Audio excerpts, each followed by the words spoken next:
Advocate Sebastian Paul, ആന്ധ്രയിലേക്ക് എന്തായാലും വിജയമ്മയെയും ഷർമിളയെയും കൊണ്ടുവരാൻ കോൺഗ്രസിന് കഴിയുകയാണെങ്കിൽ നേരത്തെ പറഞ്ഞ ഒരു വൈകാരികമായ YSRന്റെ മരണത്തിന് ശേഷം അദ്ദേഹത്തിൻ്റെ കുടുംബത്തെ കൈയൊഴിഞ്ഞു, പ്രത്യേകിച്ച് നെഹ്റു ഗാന്ധി കുടുംബം അവർക്കൊരു അപ്പോയിൻമെൻറ്റ് പോലും നൽകുന്നതിൽ വിമുഖത കാണിച്ചു എന്ന് പറയുമ്പോൾ YSRനോട് കാണിച്ചിട്ടുള്ളത് വലിയ ക്രൂരതയാണെന്ന് തോന്നുന്ന ആന്ധ്രയിലെ കോൺഗ്രസ്സുകാരെ സംബന്ധിച്ചിടത്തോളം അവർക്ക് YSR കോൺഗ്രസ് പാർട്ടിയിലേക്ക് ചേരുക എന്നുള്ളത് മാത്രമായിരുന്നു നിർവാഹം. അവിടെ YSRന്റെ ഭാര്യ കോൺഗ്രസിലേക്ക് വന്നിരിക്കുന്നു, മകൾ കോൺഗ്രസിലേക്ക് വന്നിരിക്കുന്നു. നേരത്തെ ശ്രീ സണ്ണിക്കുട്ടി എബ്രഹാം ചൂണ്ടിക്കാണിച്ചതുപോലെ തന്നെ YSR കോൺഗ്രസ് പാർട്ടിയുടെ വളർച്ച എന്ന് പറയുന്നത് ശർമിളയുടെ കൂടി അധ്വാനത്തിലൂടെയാണ്. ശർമിളയാണ് നേരത്തെ YSR നടന്നതുപോലെ 3000 കിലോമീറ്റർ ആന്ധ്രയിലൂടെ നടന്നത് എന്നുള്ളത് നമുക്കറിയാവുന്നതാണ്. പക്ഷേ ശരിയാണ്, അവർക്ക് തെലങ്കാനയിൽ ഒരു രാഷ്ട്രീയ മുന്നേറ്റമൊന്നും ഉണ്ടാക്കാൻ കഴിഞ്ഞില്ല. അവിടുത്തെ പദയാത്ര ഭാഗികമായ തോതിൽ നിർത്തിവെക്കേണ്ടി വന്നിരിക്കുന്നു എന്നുള്ളതാണ്. ഇപ്പോൾ കോൺഗ്രസ് ശ്രമിക്കുന്നത് അവരെ തെലങ്കാനയിലേക്ക് പറിച്ചു നടാനല്ല, മറിച്ച് ജഗനുമായി നേരിട്ട് ഏറ്റുമുട്ടാൻ ആന്ധ്രയിൽ തന്നെ തയ്യാറെടുപ്പിക്കുകയാണ് ചെയ്യുന്നത്. കഴിഞ്ഞ ദിവസം ശർമിള ജഗനെ ചെന്ന് കണ്ട് മകൻ്റെ കല്യാണ കത്ത് കൈമാറിയെങ്കിലും പോലും സാധാരണഗതിയിൽ ജഗൻ ഇത്തരം കൂടിക്കാഴ്ചകളിൽ ഒരു ഫോട്ടോ സാമൂഹ്യ മാധ്യമങ്ങളിൽ പങ്കുവെക്കാറുണ്ട്.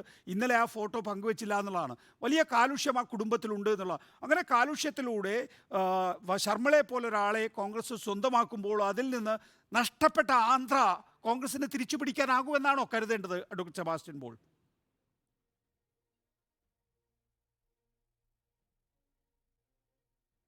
അല്ല, ആന്ധ്രാപ്രദേശിൻ്റെ രാഷ്ട്രീയം എന്ന് പറയുന്നത് ആ രാഷ്ട്രീയത്തിൻ്റെ ഗതിയും പരിണാമവും വളരെ കൗതുകകരമായ ഒന്ന് തന്നെയാണ്.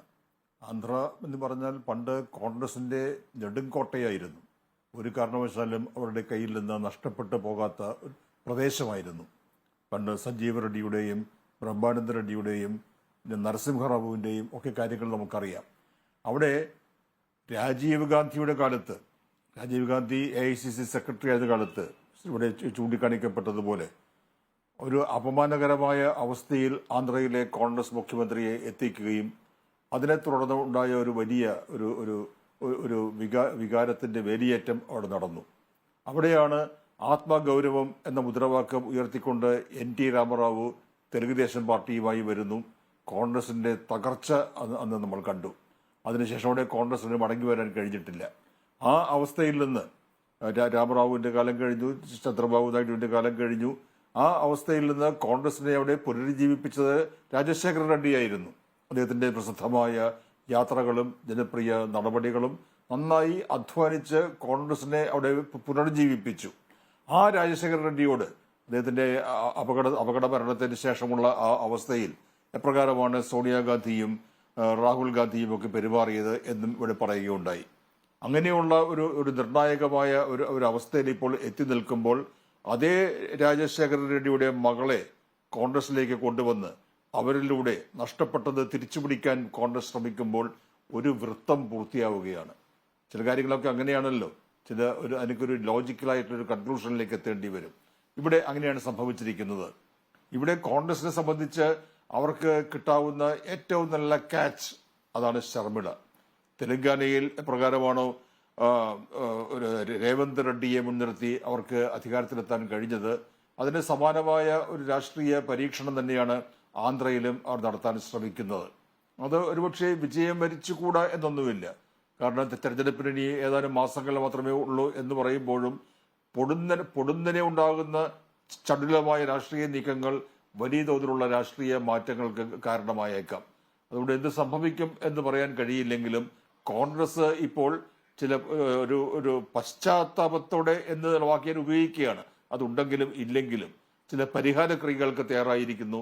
അതിന്റെ ഭാഗമായി തന്നെയാണ് ശർമിളയെ അവിടെ കരുത്തനായ ഒരു രാഷ്ട്രീയ നേതാവിന്റെ സഹോദരിയെ തന്നെ അദ്ദേഹത്തിനെതിരെ രംഗത്തിറക്കി തങ്ങൾക്ക് നഷ്ടപ്പെട്ടത് വീണ്ടെടുക്കാൻ കഴിയുമോ എന്ന പരീക്ഷണം നടത്തുന്നത്. ആ പരീക്ഷണം എത്രമാത്രം വിജയിക്കും എന്ന് പറയുന്നതിനുള്ള സമയം ആയിട്ടില്ലെങ്കിൽ പോലും ആ പരീക്ഷണം വിജയിക്കുന്നതിനുള്ള സാധ്യതകൾ നമുക്ക് തള്ളിക്കളയാൻ കഴിയില്ല. തീർച്ചയായും ഉമ്മൻചാണ്ടിയെ പോലൊരു നേതാവിനെ AICC ജനറൽ സെക്രട്ടറി ആക്കി ആന്ധ്രയുടെ ചുമതല നൽകിയിട്ടും വലിയ മാറ്റങ്ങളൊന്നും ഉണ്ടാക്കാൻ കഴിഞ്ഞിട്ടില്ല എന്ന് നമ്മൾ കണ്ടതാണ്. പക്ഷേ ഇതൊരു പുതിയ തുടക്കമാണ്.